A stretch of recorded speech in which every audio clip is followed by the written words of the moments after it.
جی اعوذ باللہ من الشیطان الرجیم بسم اللہ الرحمن الرحیم۔ جی معزز سامعین، امید آپ خیر عافیت سے ہوں گے۔ آج ایک بات آپ لوگوں سے ڈسکس کرنے جا رہا ہوں، اور بلکہ ڈسکس بھی نہیں کر رہا ہوں، میں اس کو آپ سے شیئر کروں گا، اور جو میری اپنی انڈرسٹینڈنگ ہے وہ میں آپ کے ساتھ ڈسکس کروں گا، اور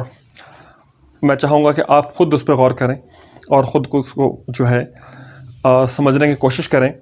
اور اس کو سمجھنے کے بعد اس انڈرسٹینڈنگ کی روشنی میں ہم اپنے آپ کو ایویلیویٹ کریں کہ ہم اس دنیا میں کیسا پرفارم کر رہے ہیں، اور جیسا کہ ہمیں پرفارم کرنا چاہیے ہم ویسا کر پا رہے ہیں یا نہیں۔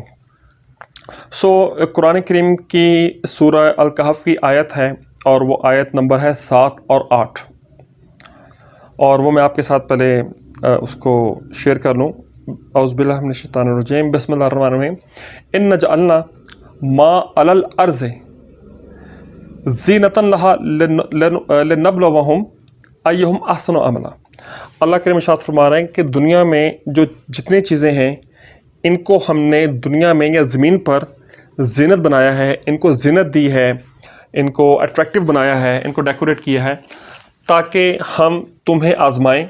کہ تم میں سے اچھے عمل کون کرتا ہے۔ ایک پھر آیت نمبر 8 میں ارشاد فرمایا وَإِنَّا لَجَاعِلُونَ مَا عَلَيْهَا صَعِيدًا جُرُزًا، اور پھر ایک وقت آئے گا کہ جو کچھ اس میں ہے اس کو ہم چٹیل میدان کر دیں گے، سب کچھ ہم صاف کر دیں گے۔ اب میں اس پہ ڈسکشن اپنے سٹارٹ کرتا ہوں، اور دیکھیں جو میں ڈسکشن آپ کے ساتھ کر رہا ہوتا ہوں یہ ایک طالب علم کی حیثیت سے ہوتی ہیں، اور ایک گنہگار اور کمزور مسلمان کی حیثیت سے ہے۔ میرا جو وش ہوتی ہے یہ کہ میں ڈسکس کر لوں، اور ہمیں قرآن کو ایک دوسرے سے ڈسکس کرنا چاہیے، جو اللہ ہمیں سکھائے ہم دوسروں کو بتا دیں، جو دوسروں کو سکھایا جائے وہ ہم ان سے سیکھ لیں۔ لیکن میرا مقصد یہ نہیں ہوتا کہ جو میں آپ کو بتا رہا ہوں آپ منو اس کو ایکسیپٹ کریں۔ میرا کام اپنی انڈرسٹینڈنگ آپ سے شیئر کرنا ہے، اور اگر آپ اس سے زیادہ بہتر اگر فہم رکھتے ہیں تو وہ پھر تو بہت ہی اچھی بات ہے۔ تو اب اس میں جو اللہ نے آیت میں ارشاد فرمایا وہ میں اپنے ورڈز میں آپ کے سامنے شیئر کر رہا ہوں۔ اللہ کریم ارشاد فرما رہے ہیں جو کچھ اس زمین پر ہے اس کو ہم نے زینت دی ہے، اس کو ہم نے ڈیکوریٹ کیا ہے، اس کو ہم نے اٹریکٹیو بنایا ہے، اور یہ چیزیں بنائی گئی ہیں تمہارے لیے ٹیسٹ، تاکہ ہم دیکھیں تم میں سے اچھے عمل کون کرتا ہے۔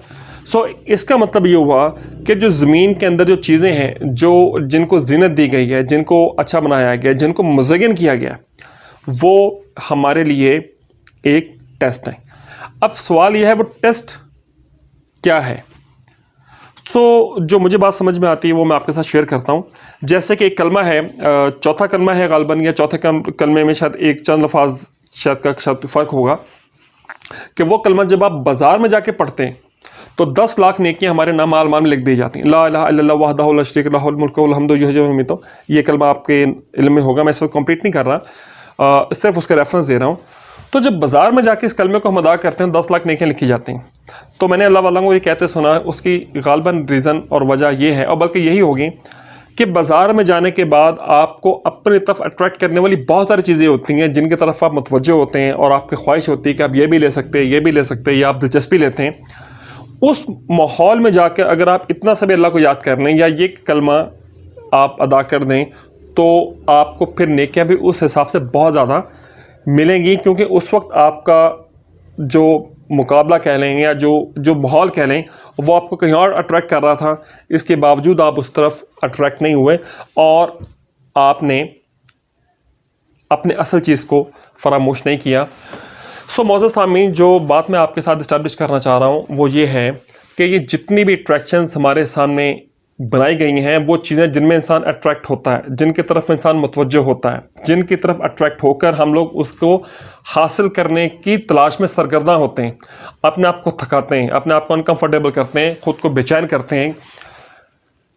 یہ چیزیں اٹریکشنز اور بیسیکلی ڈسٹریکشنز، اور ڈسٹریکشنز کیا ہیں کہ جیسے کہ ہمیں ایک اس چیز میں انوالو کر دیا جائے، یا اس چیز میں ہم ٹریپ ہو جائیں کہ جس میں ٹریپ ہو کے ہم اپنے اصل مقصد کو بھول جائیں، یا جو اصل چیز ہے اگر ہمارے ذہن سے وہ فراموش ہو جائے تو اس کا مطلب یہ ہے کہ پھر ہم اس چیز کے اندر جو ہے وہ کامیاب نہیں ہو سکے، ہم ناکام اس کے اندر ہو گئے۔ یعنی کہ جس پرپس، جس آبجیکٹیو اور جس چیز کے حصول کے لیے ہم آئے تھے